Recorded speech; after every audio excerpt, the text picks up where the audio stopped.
Selamun Aleyküm ve Rahmetullah.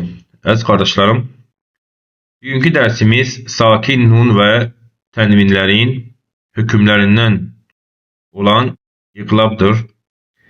İqlab lüğavi mənası çevirməkdir. İzafi mənası isə bir hərfi başqa bir hərfin yerinə qoymaqdır.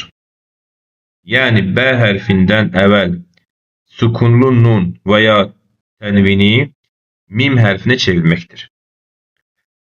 Hərfləri qardaşlarım, yəni bir hərfi var, o da nədir? B hərfidir və burada göstərdiyim B hərfidir. Əgər B hərfi sükunlu nundan sonra istər bir, istərsə də iki müxtəlif kəlmə arasında gələrsə və ya B hərfi tənvindən sonra gələrsə,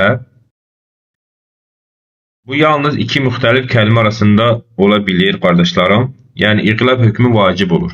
Dediyimiz kimi iqlab həm bir kəlmədə gəlir, həm iki kəlmədə gəlir, həm də tənvinlərdən sonra gəlir.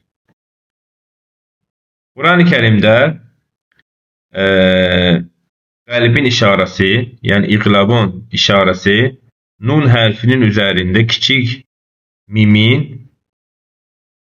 mim hərfinin deyək olmasıdır. Yəni dediyim ki, burada görürsünüz, bax, burada mim hərfinin nunun üzərində mimin yazılmasıdır.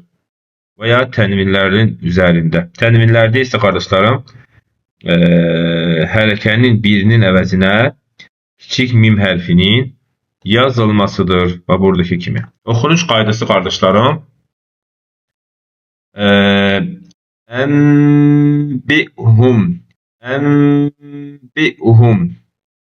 Bəli, burada alimlər ixtilaf etmişlər ki, mimlə bəni oxuyarkən dodaqlar təmiz birləşməlidirmi, ya burada bir varaq girəcək qədər yer qoymaq lazımdır. Yəni, burada ixtilaf vardır. İki görüş də səhihdir. Dodaqları birləşdirmək itbaq deyirlər. Və dodaqları bir azca dodaqlarda, iki dodaq arasında bir varaq kağız girəcək qədər yer qoymaq. Buna da furca deyirlər. Yəni iki görüş də belə də alimlər arasında nədir? Düzgündür, yəni ixtilaflı məsələdir. Bir reyi götürüb oxuya bilərsiniz inşallah. B və mim hərfinin məxrəcləri qardaşlarım dodaqlardır.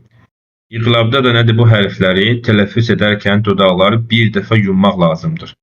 Yəni, həm nun üçün bir dəfə, mim üçün bir dəfə yox. Nədir? Nunu oxumayıb, mim hərfini oxumalıyıq. Yəni, bir dəfə B üçün, bir dəfə də mim üçün deyil, hər ikisi üçün bir dəfə dodaqları yummalıyıq. Yəni, dodaqları yumarkən furca, yəni ağza dediyim kimi kağız vərəqi girəcək qədər yer qoymaq da olar və dodaqları təmizlə nədir? Birləşməsi də birləşdirib oxuya da bilərsiniz qardaşlar. Və bu alimlər arasında olan ixtilafdır. Hansı rey sizə daha rahat gəlirsə onu götürüb əməl edə bilərsiniz. Selamun Aleyküm və Rahmetullah.